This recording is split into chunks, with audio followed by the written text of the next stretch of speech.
fact that this girl is like visibly scared retelling this story like makes me even more scared. I got so many chills. Okay, so right now I'm on New Orleans TikTok where they're talking about all the like haunted and like vampire stuff that's like happening to them. And I don't have like a lot of like stories like this, but I do have one of when I was an EMT, and me and my 50-year-old Christian woman partner, who she does not believe in this stuff at all. We were taking this patient that was on a 5150 that was being extended.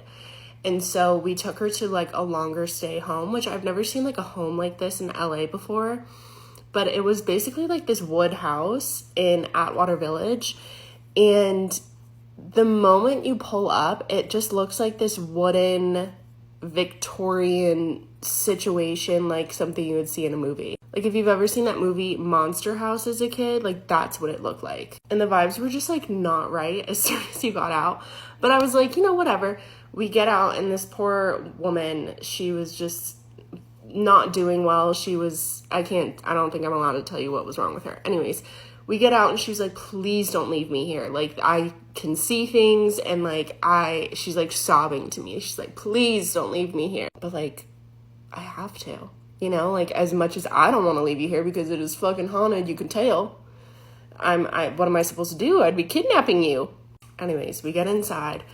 We can barely get her freaking gurney in there. And we're taking her up to the room. The whole time she's just sobbing, this poor girl. And my partner just kind of attributed that to that obviously she didn't want to be in another mental health institution. But so we took her there. They did her vitals. They took her to the room and whatever. We were all done. We get in this elevator. And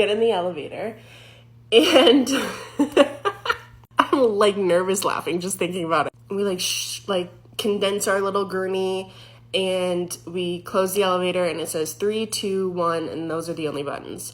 So we click 1 and we stop at 1, the doors don't open, and then it just keeps going down, and I'm like, what the fuck? And the doors open. Pitch black. It's pitch black. This is obviously the basement, right?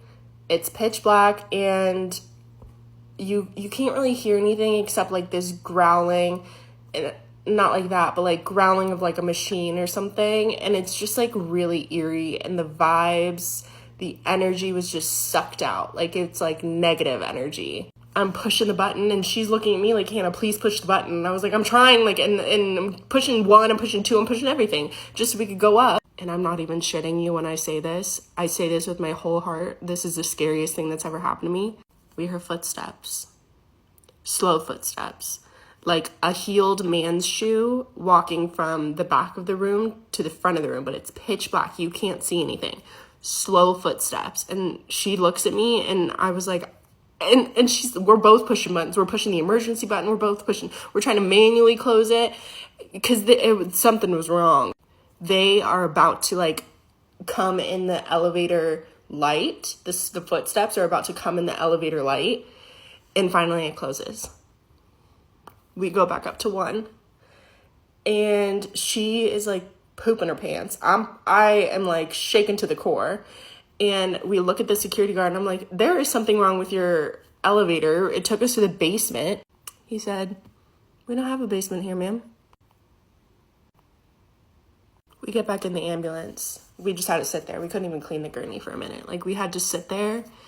And she said, what the fuck? This poor woman, she doesn't cuss. She's a good Christian woman. And we just never talked about it.